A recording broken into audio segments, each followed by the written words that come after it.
Hello everyone, once again welcome to my YouTube channel. Friends, आज मैं लेके आ गया हूँ इंडियन सिविलाइजेशन एंड कल्चर की समरी, जो कि आप ही में से एक व्यूअर ने डिमांड किया था कि सर इसकी समरी बनाइए।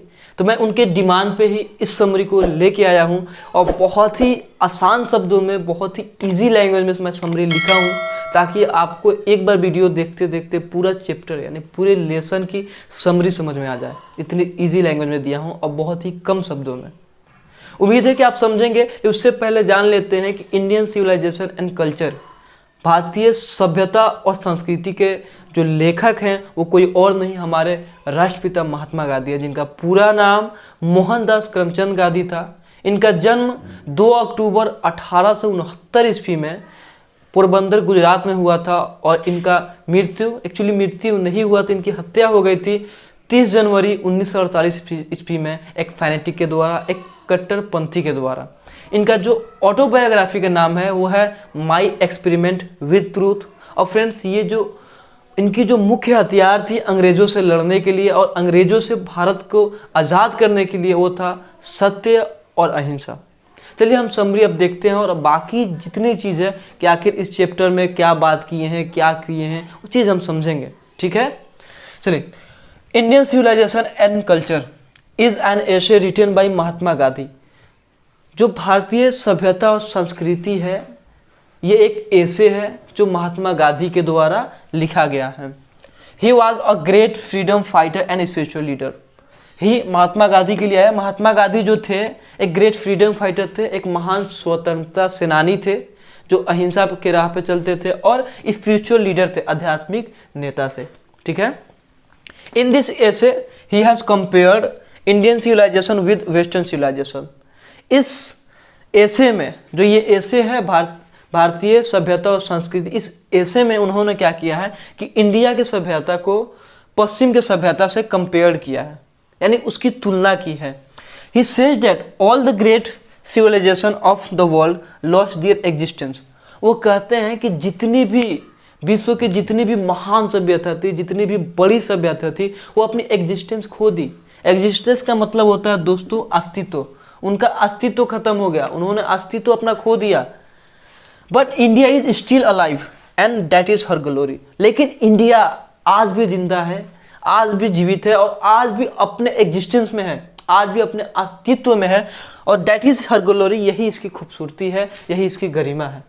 मुझे उम्मीद है कि इतना तक समझ में आ गया होगा कि इन्होंने इस चैप्टर इंडियन सिविलाइजेशन कल्चर में भारत की सभ्यता को वेस्टर्न की सभ्यता से यानी पश्चिमी सभ्यता से कंपेयर किया है और जो भारत की सभ्यता का मेरिट है, उनकी जो डिमेरिट है, इसको कंपेयर करके बताया है कि हमें किसी भी तरह, किसी भी परिस्थिति में पश्चिमी सभ्यता से दूर रहना चाहिए। ठीक।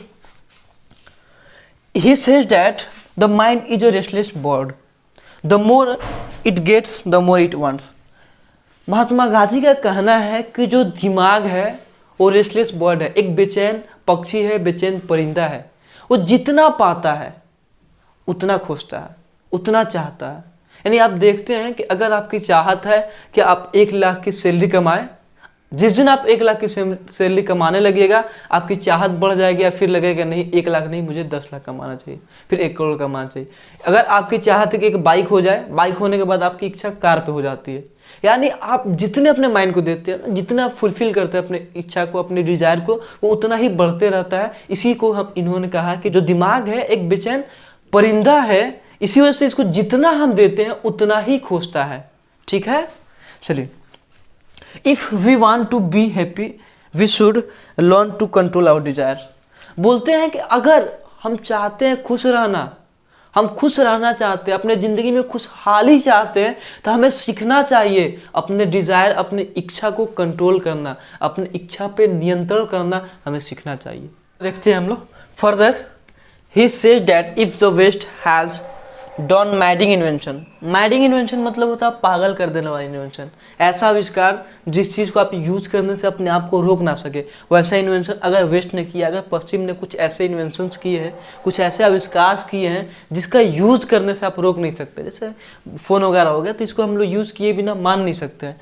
तो बोलते हैं then we have also taught the world the lesson of unity, integrity and morality.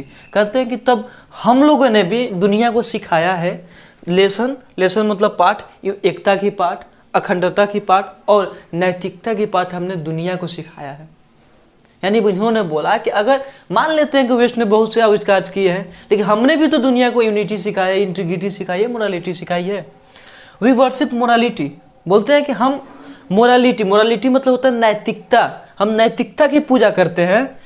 Where as they worship immorality, जबकि वे लोग इमोरालिटी की पूजा करते हैं, यानी अनैतिकता की पूजा करते हैं, यानी वो मशीनों की पूजा करते हैं, मोरालिटी की पूजा नहीं करते। दे आया है पश्चिम के लोगों के लिए, ठीक है।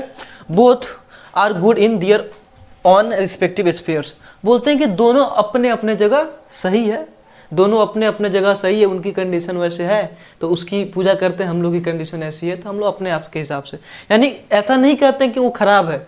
बोलते हैं कि दोनों सभ्यता जो है, पश्चिम की सभ्यता और इंडियन सिविलाइजेशन, दोनों सभ्यता अपने अपने जगह बेहतर है।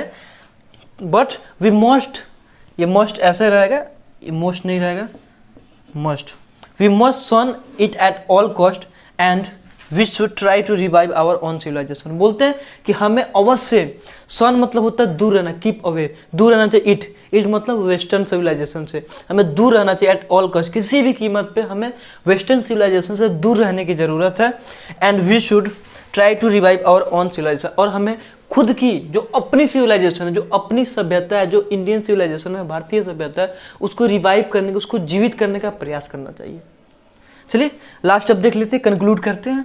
Finally this is an awesome essay of MK. Gandhi, कहते हैं कि फाइनली अंततः ये एक ऑसम एसे, बहुत ही सुंदर, बहुत ही अद्भुत ऐसे है, किसका, एम.के. गांधी का, मोहनदास करमचंद गांधी का, where he has beautifully explain the merits of two civilization, जहाँ उन्होंने बहुत ही खूबसूरती से एक्सप्लेन किया है, बताया है दो सिविलाइजेशन की गुणों को, मेरिट्स को, ठीक है। एंड एडवाइड अस, सलाह दिया है, किसे, हमें, बहुत ही खूबसूरती से सलाह भी दिया है, अस मतलब इंडियंस को, यानी हम इंडियंस को सलाह दिया है to adopt our own civilization, और हम लोग को सलाह देते हैं कि हमें खुद की, यानी हमें अपनी इंडियन सिविलाइजेशन, भारतीय सभ्यता को एडॉप्ट करनी चाहिए, अपनानी चाहिए, और हमें पश्चिम की सभ्यता से दूर रहनी चाहिए। उम्मीद है कि आपको ये समरी बहुत ही ईजी लैंग्वेज में, आसान शब्दों में समझ में आया होगा, और उम्मीद है कि आप इस वीडियो को लाइक भी कर चुके होंगे। अगर अभी तक आपने इस चैनल पे सब्सक्राइब नहीं किया तो प्लीज़ सब्सक्राइब करें और अपने दोस्तों तक शेयर करें। आपकी एक शेयर हमारे चैनल के लिए कंट्रीब्यूशन है, आप उसको सपोर्ट करें और अपना प्यार दें। Thank you very much.